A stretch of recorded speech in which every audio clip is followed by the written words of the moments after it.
నమస్తే ఓర్గల్ 9 నేషన్ టీవీకి స్వాగతం. రాష్ట్ర ఏర్పాట్ల భాగంగా విభజన చట్టాల్లో అంశాల గురించి హోంమంత్రి ప్రధానమంత్రితో చర్చించామని తెలంగాణ సీఎం రేవంత్ రెడ్డి ఉప ముఖ్యమంత్రి బట్టి విక్రమార్క ప్రెస్ మీట్ లో తెలిపారు. రెండవ రోజు ఢిల్లీ పర్యటనలో భాగంగా సీఎం రేవంత్ రెడ్డి ఉప ముఖ్యమంత్రి ప్రధానమంత్రి హోంమంత్రి శాఖ మంత్రిని కలిశారు. రాష్ట్రానికి రావాల్సిన పెండింగ్ బిల్లును సంక్షేమ కార్యక్రమాల గురించి రాతపూర్వకంగా వినతి పత్రం ఇచ్చారు. యాక్షన్ లేకుండా సింగరేణి భూములను సింగరేణికే సంస్థకే కేటాయించాలని, డిఫెన్స్ భూములను అభివృద్ధి కార్యక్రమాలకు ఇవ్వాలని కోరినట్లుగా డిప్యూటీ సీఎం బట్టి విక్రమార్క తెలిపారు.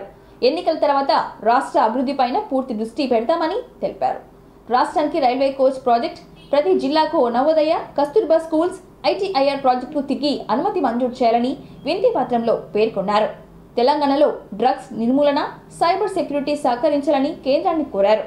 కేంద్ర హోంమంత్రి అమిత్ షాను తెలంగాణ ముఖ్యమంత్రి రేవంత్ రెడ్డి ఉప ముఖ్యమంత్రి బట్టి విక్రమార్క కలిశారు.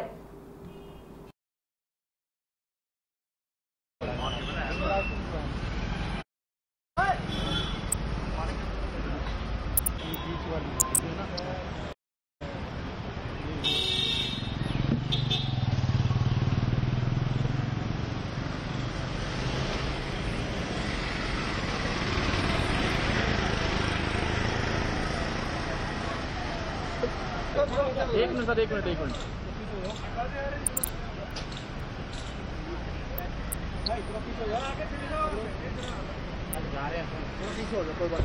बस गाड़ी अंदर गई सर।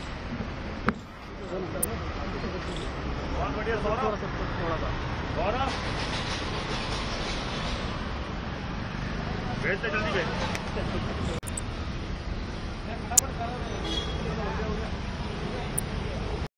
తెలంగాణ రాష్ట్రానికి సంబంధించి భద్రాచలం దగ్గర ఉన్నటువంటి 5 గ్రామాలని కూడా తప్పనిసరిగా తెలంగాణకు వచ్చేటట్టుగా భద్రాచలం దేవస్థానం పరిధిలో ఉన్నటువంటి 5 గ్రామాలు అటు ఇటు కాకుండా ఉన్నాయి. అవి ఆంధ్ర వాళ్ళు ఈ గ్రామంలో రావాలంటే తెలంగాణ నుంచి రావాల్సి వస్తుంది. మేము మా తెలంగాణలో భద్రాచలం తర్వాత ఉన్నటువంటి గ్రామాలు పోవాలంటే ఈ ఆంధ్ర ప్రాంతంలో ఉన్న 5 గ్రామాలు దాటిపోవాల్సి వస్తుంది. ఎప్పుడు ఏదైనా ఇబ్బందులు వచ్చినా, వరదలు వచ్చినప్పుడు కూడా ఇక్కడ సహాయ సహకారాలు అందించాలంటే కూడా ఆంధ్ర ప్రాంతానికి అడ్మినిస్ట్రేటివ్ పరంగా కూడా చాలా దూరంగా ఉన్నాయి. వాళ్ళు చేయలేకపోతున్నారు. ఏం చేయాలన్నా తెలంగాణ ప్రభుత్వం మీద ఆధారపడి ఉన్నారు. కాబట్టి 5 గ్రామాలను కూడా మాకు ఇచ్చేటట్టుగా చూడవలసిందిగా వారిని కోరటం జరిగింది. ఇప్పుడు గారు చెప్పినట్టు ఆ 5 గ్రామాలు భద్రాద్రి రాముడు గుడితో పాటు అక్కడ ఉండే దేవుడి మాన్యాలు ఇవన్నిటిని కూడా మన రాష్ట్రానికి సంబంధించి, అదేవిధంగా దీర్ఘకాలికంగా వాయిదా పడుతున్న నీటి పంపకాల విషయం కావచ్చు, ఇంకా ఎన్నో అంశాలు ఉన్నాయి. వాటన్నిటిని చర్చించుకొని ముందుకెళ్లాలనుకుంటున్నాం. ఉమ్మడి వరంగల్ జిల్లా అభివృద్ధి, ఐఆర్ఆర్ భూసేకరణ, ORR alignment, Warangal master plan, under ground drainage వ్యవస్థ, కుడా master plan, Kaloji Kalakshetram, GWMC పరిధిలో ప్రధాన నాలాల రిటైనింగ్ వాల్, వరద నిర్వహణ చర్యలు, ఇంకుడు గుంతల నిర్మాణం, కాళోజీ కళాక్షేత్ర నిర్మాణ పనులు తదితర అంశాలపై సెక్రటరియట్లో వరంగల్ జిల్లా ఇన్ఛార్జ్ మంత్రి పొంగులేటి శ్రీనివాసరెడ్డి, మంత్రులు కొండ సురేఖ, సీతక్క ఆధ్వర్యంలో సమీక్ష సమావేశం నిర్వహించారు. ప్రధాన సలహాదారులు నరేందర్ రెడ్డి, మేయర్ గుణసుధారాణి, ఎమ్మెల్సీలు బండప్రకాష్, బసవరాజ్ సారయ్య, శ్రీనివాసరెడ్డి, ఎమ్మెల్యేలు Kadiyam Srihari, Madhavareddy, Revuri Prakash Reddy, Nayani Rajender Reddy, KR Nagaraju, MAUD principal secretary Kishore, CDMA VP Gautam, RNB special secretary Harichandana, Warangal Hanamkonda జిల్లాల కలెక్టర్లు సత్యశారద, ప్రావీణ్య, జీడబ్ల్యూఎంసీ కమిషనర్ అశ్విని, తానాజీ, సంబంధిత శాఖల అధికారులు పాల్గొన్నారు.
హన్మకొండ జిల్లాలో ఐటీ కంపెనీని రిబ్బన్ కట్ చేసి జ్యోతి ప్రజ్వలతో ప్రారంభించారు ఐటీ శాఖ మంత్రి Duddilla Sridhar Babu.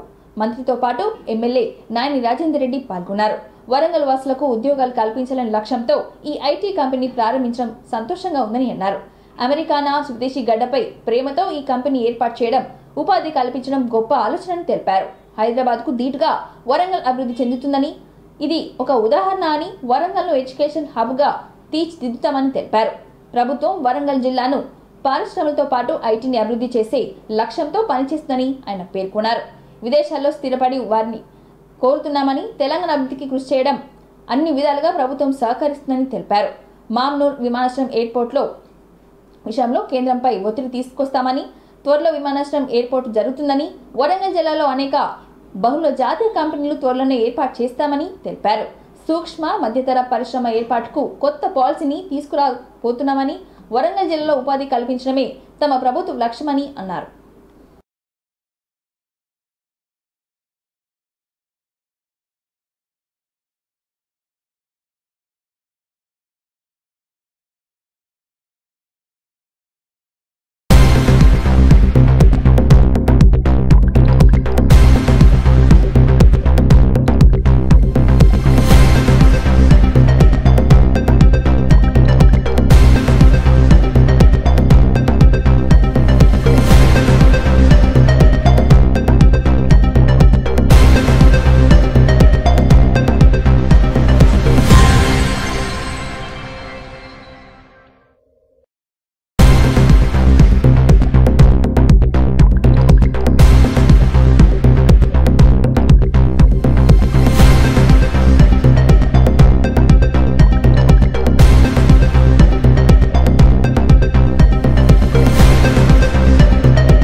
RACS IT solution.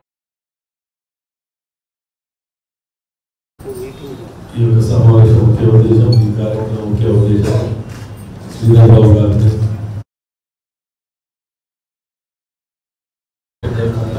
చాలా ధన్యవాదాలు. దాని గురించి వివరించారు. RACS IT సొల్యూషన్స్ ఆఫీస్ ప్రారంభోత్సవం చేస్తున్న సందర్భంలో రాబోయే కాలంలో వరంగల్కి పెద్ద ప్రాధాన్యత ఇస్తాం. హైదరాబాద్ తర్వాత ఏ రీతిగా హైదరాబాద్ నువ్వు పెద్ద ఎత్తున డెవలప్ చేయటం జరిగిందో అంతకంటే మెరుగైన రీతిలో ఇంకా ఇక్కడ పరిశ్రమలను తీసుకురావటం, ఐటీ రంగానికి సంబంధించిన పరిశ్రమలను ఇక్కడ తీసుకురావటం, ఇక్కడ పెద్ద ఎత్తున ఉపాధి కల్పించాలనే ఆలోచనను ముందుకు పెట్టి ఒక ప్రణాళిక సిద్ధం చేసుకుంటా ఉన్నాం. మరి ఇక్కడ ఉన్న మా యువకులకు కూడా ఏ విధంగానైతే ఒక పక్షాన రాష్ట్ర ప్రభుత్వం ఈరోజు ప్రభుత్వ పరంగా ప్రభుత్వ శాఖల్లో ఉన్న ఖాళీలను భర్తీ చేసే క్రమంలో తెలంగాణ ప్రదేశ్ సర్వీస్ కమిషన్ని మరి పూర్తి స్థాయిలో కమిటీని వేసి ఆ భర్తీలు వేసే కార్యాచరణ జరుగుతూ ఉందో ప్రభుత్వ ఉద్యోగ ఖాళీల విషయంలో, అదేవిధంగా ప్రైవేట్ రంగాల్లో కూడా ఉపాధి రావాలని, ఉపాధి కల్పన చేయాలి, వాణిజ్యం వ్యాపారం పెరగాలి అనే ఆకాంక్షతో ప్రైవేట్ సంస్థలను పరిశ్రమలను కూడా పెద్ద ఎత్తున ప్రోత్సాహం చేయడం జరుగుతుంది. దానివల్ల ఇటు ప్రభుత్వ ఉద్యోగులతో పాటు ఈరోజు ఇక్కడ రావాల్సిన పరిశ్రమలను ఏర్పాటు చేసుకుంటూ పరిశ్రమల ద్వారా ఇక్కడ చదువుకున్న యువకులకు పరోక్షంగా ప్రత్యక్షంగా కూడా వారికి ఉపాధి కల్పనే మా లక్ష్యంగా ముందుకెళ్తా ఉన్నాం. మా వరంగల్ పట్టణం హైదరాబాద్ రీతిలో ఇంకా పెద్ద ఎత్తున డెవలప్ చేయాలని లక్ష్యంతో ముందుకు పోతాం.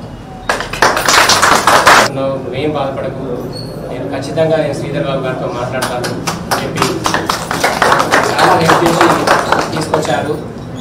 ఇలాంటి రోజు ఉంటుంది అని నేను కలలో కూడా అనుకోలేదు.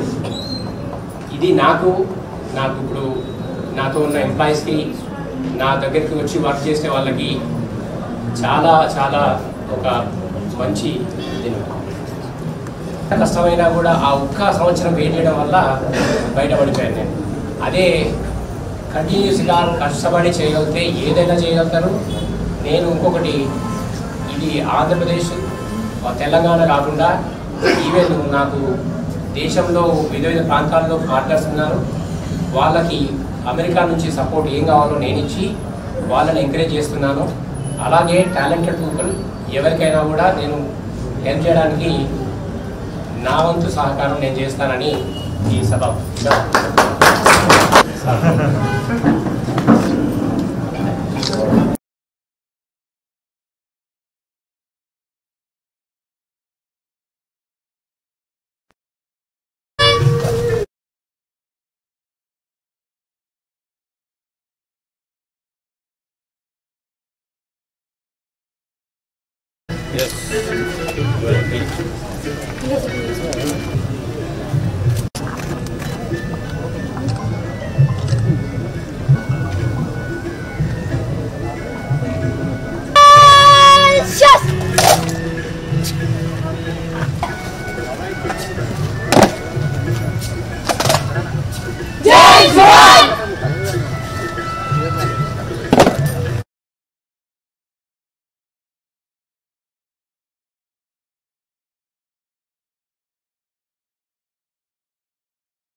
giving that statement, I will definitely have an MOU.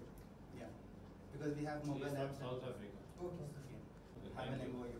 Yeah, because we have mobile apps. South Africa. Okay. So he has his own office in Hyderabad and also in South Africa. So I'm asking him to put his office here. Okay, sir. Touch him and we will.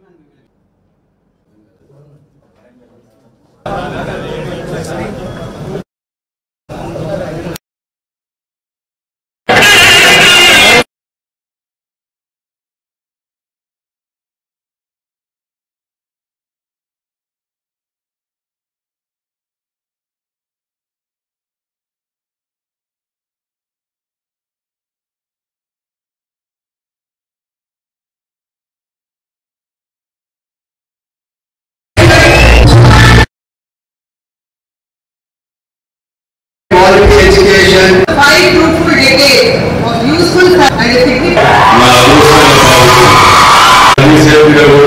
Video meeting అప్పుడు college bridge గురించి వాటి గురించి వచ్చినప్పుడు తప్పకుండా అది పెట్టాలి అని చెప్పి ఆలోచనతోటి smart city funds, corporation funds తోటి ఐకాన్ గా విద్యార్థులకు సాఫ్ట్వేర్ కంపెనీస్ కి ఒక ఐకాన్ గా ఉన్నటువంటి వ్యక్తిని వారిని అడగగానే కాలేజ్ కు నాకు చాలా సంతోషంగా ఉంది. వారికి ప్రత్యేకంగా ధన్యవాదాలు తెలియజేస్తూ థ్యాంక్ యూ.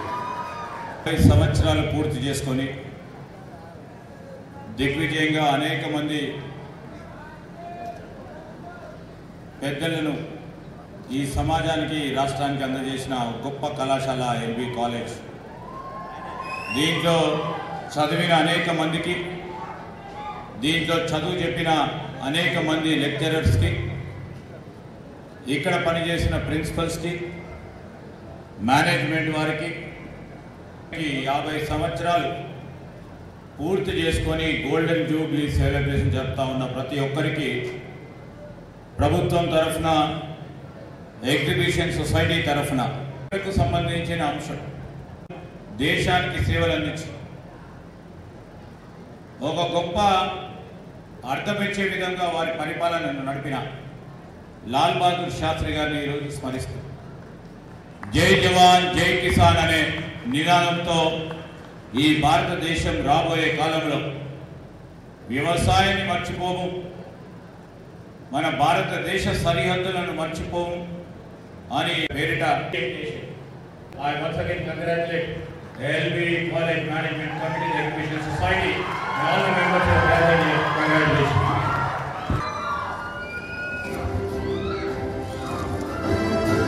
ఏపీలో టీడీపీ కూటమి అరచక పాలన సాగుతుందని తెలిపారు వైఎస్ఆర్ కాంగ్రెస్ పార్టీ అధినేత జగన్. నెల్లూరు జైల్లో ఉన్న మాచర్ల మాజీ ఎమ్మెల్యే రామకృష్ణారెడ్డిని పరామర్శించారు జగన్. అక్రమంగా అరెస్ట్ చేశారని, దొంగ కేసులు పెట్టారని, వాళ్లే కొట్టి మాపై కేసులు పెడుతున్నారంటూ ఆగ్రహం వ్యక్తం చేశారు జగన్. ఉదయం నెల్లూరులోని సబ్ జైల్లో రామకృష్ణారెడ్డిని పరామర్శించి ధైర్యం చెప్పారు. వైసీపీ ప్రభుత్వం ఉన్నప్పుడు కులం చూడలేదు, మతం చూడలేదు, ప్రాంతం చూడలేదు, రాజకీయ పార్టీ కూడా చూడకుండా ప్రతి పథకం ప్రతి కుటుంబానికి ఇచ్చి విషయాన్ని గుర్తు చేశారు. ఇప్పుడు పరిస్థితులు అలా లేవని, టీడీపీకి ఓటు వేయలేదని, టీడీపీకి సపోర్ట్ చేయలేదనే కారణంతో దాడులు చేస్తున్నారని మండిపడ్డారు. ఆస్తులు ధ్వంసం చేస్తున్నారని ఆయన తెలిపారు. ప్రజాస్వామ్యంలో ప్రజలకు మంచి చేసి ఓటు వేయమని అడిగి పరిస్థితి ఉండాలని, అందుకు భిన్నంగా భయపెట్టి ఆస్తులు ధ్వంసం చేసి దాడులు చేసి భయపట్టి రాజకీయాలు మంచిది కాదని అన్నారు జగన్. చంద్రబాబులో మార్పు రావాలని సూచించారు. నాయకుడి స్థానంలో ఉండి మనం లాంటి దాడులు చేసి సంప్రదాయాన్ని ప్రోత్సహించడం మంచిది కాదని ఆయన తెలిపారు. ఇకనైనా మానుకోవాలని అన్నారు జగన్.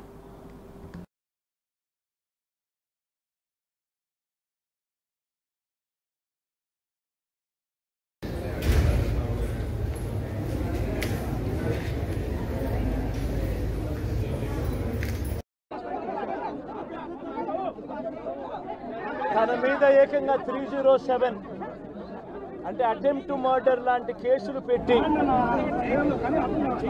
ఏ రకంగా అన్యాయంగా తనను జైల్లో నిర్బంధించడం జరుగుతూ ఉందో కూడా చూస్తూ ఉన్నాం. ఈరోజు రాష్ట్ర వ్యాప్తంగా కూడా ఇదే కార్యక్రమాలు జరుగుతూ ఉన్నాయి.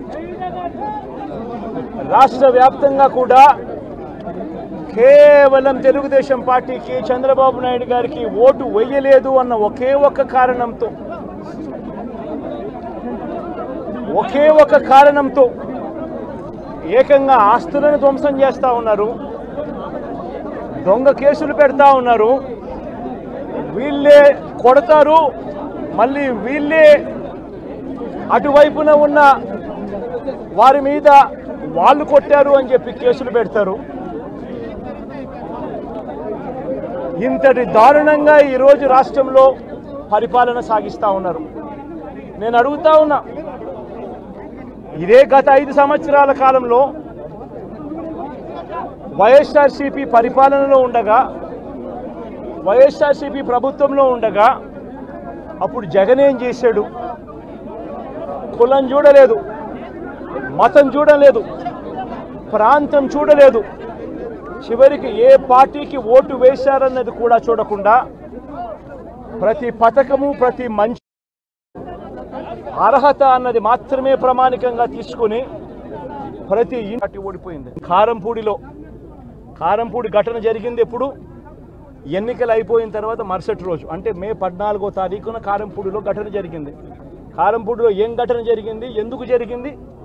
కారంపూడిలో తెలుగుదేశం పార్టీ చేసిన ఆకృత్యాలకు ఒక ఎస్సీ కుటుంబంలో ఉన్న మహిళలు ఇబ్బంది పడే పరిస్థితిలోకి పోయినప్పుడు వాళ్ళను పరామర్శించడానికి డిఎస్పీ అనుమతి తీసుకుని మరుసటి రోజు, ఎన్నికలు అయిపోయిన మరుసటి రోజు ఎమ్మెల్యే బయలుదేరాడు. ఎమ్మెల్యే కారంపూడికి చేరుకోక మునిపే ఆ ఎస్సీ కుటుంబం అనేది కారంపూడి అటువైపున బూత్లో కేవలం ఒకే ఒక్క హోంగార్డును పెట్టి చెక్కింగు ఎమ్మెల్యే దానికి అడ్డుకునే కార్యక్రమం చేస్తాం. ఈ దారుణంగా అన్యాయంగా ఆస్తులు ధ్వంసం చేస్తూ ఉన్నారు. రాష్ట్రం మొత్తం దాన్ని చూస్తూ ఉంది, కానీ ఎవడు మాట్లాడడం లేదు. దొంగ కేసులు పెడతా ఉన్నారు, పోలీసులు ప్రేక్షక పాత్ర పోషిస్తూ ఉన్నారు. దొంగ కేసులు పెడతా ఉన్నారు, వాళ్ళే కొడతారు, మన ఇటువైపున కేసులు పెడతా ఉన్నారు. మొత్తం ఇది చూస్తూ ఉంది. చీని చెట్లు నరికే ఎవరైనా కూడా ఊరుకునే కార్యక్రమం జరగదు. దొంగ కేసులు పెడతా ఉన్నారు, జరుగుతుందేమో తప్పనిచ్చి అక్కడే గొడవ జరగడము. గొడవ జరిగేది టౌన్లో జరుగుతూ ఉంది అంటే ఎమ్మెల్యే అక్కడికి పోయి ఎమ్మెల్యే హత్యాయతనం చేస్తాడా? చెప్పడానికైనా హద్దు పొద్దు ఉండాలి కదా. 10 రోజుల తర్వాత ఎమ్మెల్యే హత్యాయతనం చేసాడని చెప్పి కేసు పెడతారు 10 రోజుల తర్వాత. ఇప్పుడు నిజంగానే అటువంటి ఇన్సిడెంట్ జరిగిందంటే సిట్టు 17వ తారీఖు నుంచి, మే 17వ తారీఖు నుంచి 20వ తారీఖు లోపల మధ్యలో ఇచ్చిన రిపోర్ట్లో ఆ సిట్లో అది చెప్పాలి కదా, ఇట్లా జరిగింది, ఎమ్మెల్యే అనే వ్యక్తి హత్యాయతనం చేసే కార్యక్రమం. బహిరంగ సభలో పాల్గొన్న పవన్ కళ్యాణ్ కీలక వ్యాఖ్యలు చేశారు. పిఠాపురం ప్రజలు అఖండ విజయం అందించారని, పిఠాపురం ప్రజలు ఇచ్చిన బలం దేశ రాజకీయాల్లో మాట్లాడుకునేలా చేసిందని అన్నారు. వైసీపీ వాళ్ళు అసెంబ్లీ గేట్ కూడా తాగనివ్వమని అన్నారని, గేటు తాకడం కాదు కదా బద్దలు కొట్టి వెళ్లామని అన్నారు. ఎన్నికల్లో ఎవరు ఊహించని విజయం సాధించామని, గొప్ప విజయానికి పిఠాపురం నుండే బీజం పడిందని అన్నారు. 100% స్ట్రైక్ రేట్ సాధించడం మామూలు విషయం కాదని అన్నారు పవన్ కళ్యాణ్. పవన్ కళ్యాణ్ ఆంధ్రాలో ఉండరని వైసీపీ నేతలు విమర్శించారని, ఇప్పుడు పిఠాపురంలో 3 ఎకరాలు కొన్నారని స్పష్టం చేశారు.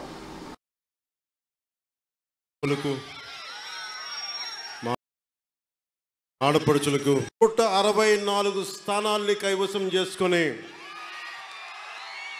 కన్నీ వీని ఎరుగని రీతిలో ఎన్ని దశాబ్దాల ఆంధ్రప్రదేశ్ రాజకీయ చరిత్రలో ఇంత ఘన విజయం ఎవరు చూడలేదు. దానికి బీజాలు ఇక్కడి నుంచే పడ్డాయి, పిఠాపురం నుంచే పడ్డాయి. మీరు ఇచ్చింది మామూలు శక్తి కాదు. నేను ఎంత ఉవ్విళ్ళూరిపోయానో. గెలుపు పిఠాపురంలో కూటమి తరపున జనసేన ఆధిక్యతలో ఉంది. పవన్ కళ్యాణ్ గెలిపించాలి అంటే జనసేన ఉన్న ప్రతి చోట మనం తీసుకున్న తక్కువ సీట్లే 100కి 100% గెలవాలి అని ఒక్క పిలుపునిస్తే భారతదేశంలో ఎన్ని స్థానాలు గెలుచుకున్నది ఎంత న్యూస్ అయిందో లేదో తెలియదు, కానీ ఇన్ని దశాబ్దాలు 21 సీట్లు పోటీ, మన అసెంబ్లీ స్థానాలు, 2 పార్లమెంట్లు, 23 స్థానాలకి మీ అభ్యున్నతికే కష్టపడతాను. నేను లంచాలు తీసుకోను, నాకు అలాంటి అవసరం లేదు. మీ అభ్యున్నతికే నేను కష్టపడతాను.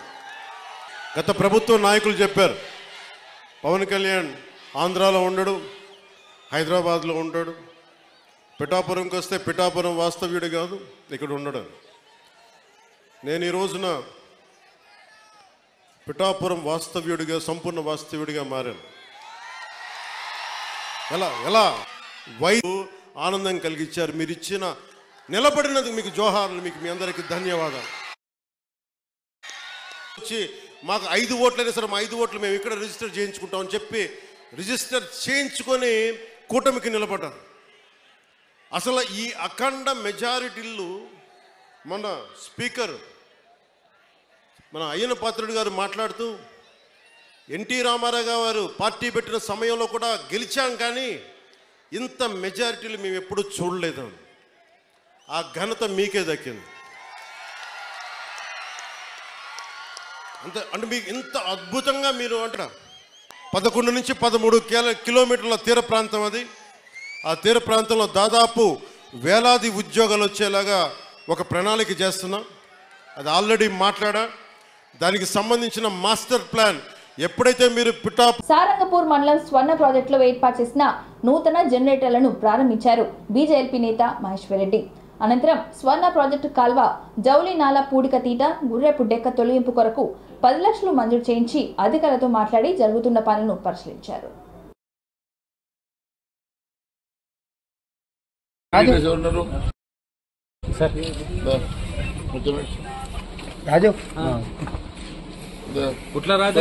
అవునవును నూరా ప్రెసిడెంట్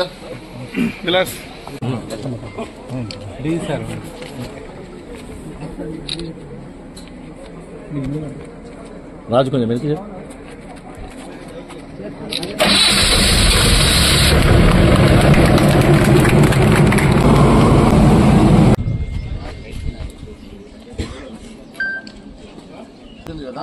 కంప్లీట్ అయిపోయినట్టు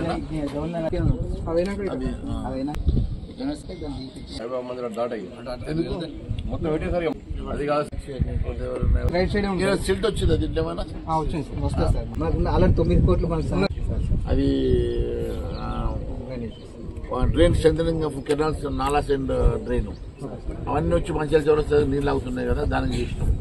అదొక 12 crores కి ఒకటి కన్సాలిడేటెడ్ ప్రోగ్రామ్ చేయమని చెప్పినాం పర్మనెంట్ గా. సిమిలర్ గా ఇట్లా కూడా ఉంటే ఇప్పుడు దానికన్నా ఇది ఇంపార్టెంట్. 10 కోట్లు 20 కోట్లు ఖర్చు పెడితే నష్టమేది ఏం లేదు, కానీ 10-20 కోట్లు పెడితే ఇక్కడ ఉన్నటువంటి ఆయకట్టులో ఉన్నటువంటి కొన్ని వేల ఎకరాల రైతులకు లబ్ధి జరుగుతుంది. మీరు ఇవ్వండి.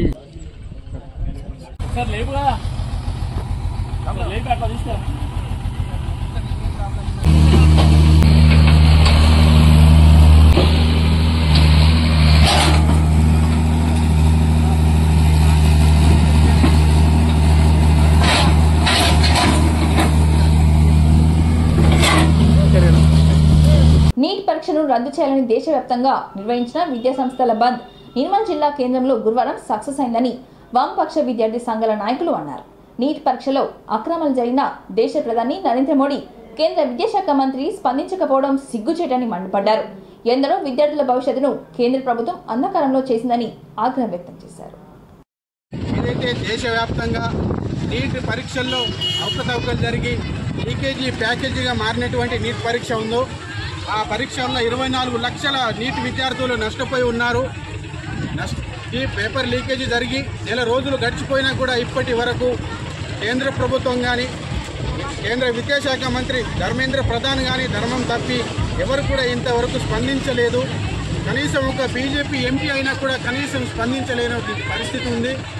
ఇప్పటికైనా దయచేసి విద్యార్థుల భవిష్యత్తు దృష్టిలో ఉంచుకొని గతంలో జరిగినటువంటి నీట్ పరీక్షను రద్దు ఎన్టీఏ అనే సంస్థను పూర్తిగా దాన్ని రద్దు చేసి మళ్ళీ నీట్ పరీక్షలు విద్యార్థులకు న్యాయం జరిగే విధంగా మళ్ళీ నీట్ పరీక్షలు నిర్వహించాలని, అట్లనే భవిష్యత్తులో కూడా ఇలాంటి లీకేజీలు జరగకుండా ఉండాలంటే ఆయా రాష్ట్రాలకు ఇతర రాష్ట్రాలకు నీట్ పరీక్ష నిర్వహించే బాధ్యతను వాళ్ళకు అప్పగిస్తూ కేంద్ర ప్రభుత్వం దీని నుంచి ఈ పరీక్షల నుంచి బహిష్కరిస్తూ రాష్ట్రాలకు అప్పగించేసి అలాగే దేశంలో ఉన్నటువంటి విద్యారంగ సమస్యలను పరిష్కరించాలని, ఏవైతే ప్రభుత్వ పాఠశాలలు మూసివేస్తున్నారో ఆ పాఠశాలను మూసివేత ఆపివేసి ఖాళీగా ఉన్న ఉపాధ్యాయ పోస్టులను భర్తీ చేయాలని, అలాగే ఆపివేసి ఖాళీగా ఉన్న ఉపాధ్యాయ పోస్టులను భర్తీ చేయాలని, అలాగే పెండింగ్లో ఉన్న స్కాలర్షిప్లను కూడా వెంటనే విడుదల చేయాలని చెప్పేసి ఈ సందర్భంగా ఈరోజు నిర్మల్ జిల్లా కేంద్రంలోని ప్రభుత్వ జూనియర్ కళాశాలలో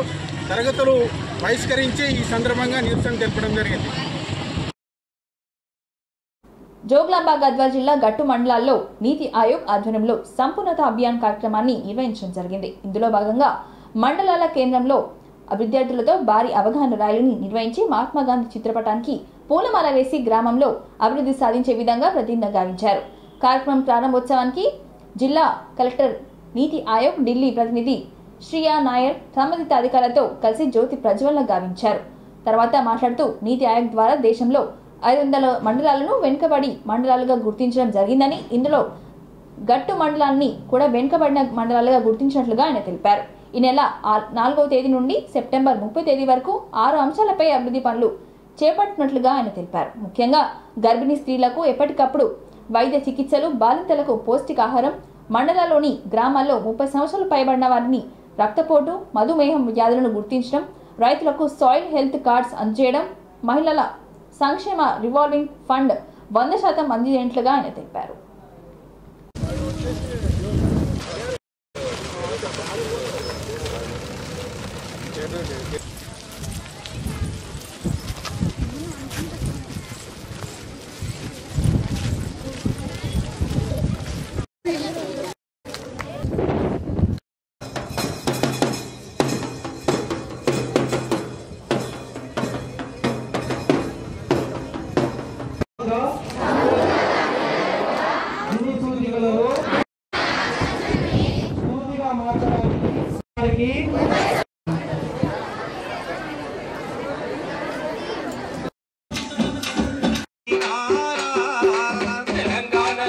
सबका बहुत बहुत शुक्रिया। आज का प्रोग्राम बहुत ही अच्छे स्केल पे और काफ़ी उत्साह के साथ सबने ऑर्गेनाइज किया है। आप सबसे मिलके काफ़ी अच्छा लगा, सारे स्टूडेंट्स, टीचर्स। मैं थोड़ा सा बस ये क्लोजिंग के टाइम पे एक चीज़ बोलूँगी संपूर्णता अभियान के बारे में ही, जो कि इस में आज हम लॉन्च कर रहे हैं। आपको देना चाहिए वो है पहले तो स्क्रीनिंग को बढ़ाना। Best of luck. అభివృద్ధి చెందుతున్న మండలాలని గుర్తించడం జరిగింది. దాంట్లో పెట్టిన తర్వాత ఏం చేయాలా, ఇది ఒక అభివృద్ధి చెందుతున్న మండలంగా గుర్తించినారు. గుర్తించిన తర్వాత ఇవన్నీ చాలా ముఖ్యము. దీనికి సంబంధించి ఆల్రెడీ మన దగ్గర చాలా చక్కగా వైద్య శాఖ వాళ్ళు ప్రతి కూడా ఇక్కడ ఉన్నారు. వాళ్ళకు కూడా చెప్పేది ఏంటంటే వాళ్ళు ఆ 3 నెలలకు సంబంధించి ఉమెన్ అండ్ చైల్డ్ వెల్ఫేర్ పెట్టుకుంటాం. ఈ రకంగా కొన్ని లక్ష్యాలను సాధించి మనమందరము చేయాలి. ఇంతటితో ఈ వార్తలు సమాప్తం. మరిన్ని వార్తలతో మళ్ళీ కలుద్దాం. చూస్తూనే ఉండండి ఓరగలు 9 నేషనల్ టీవీ.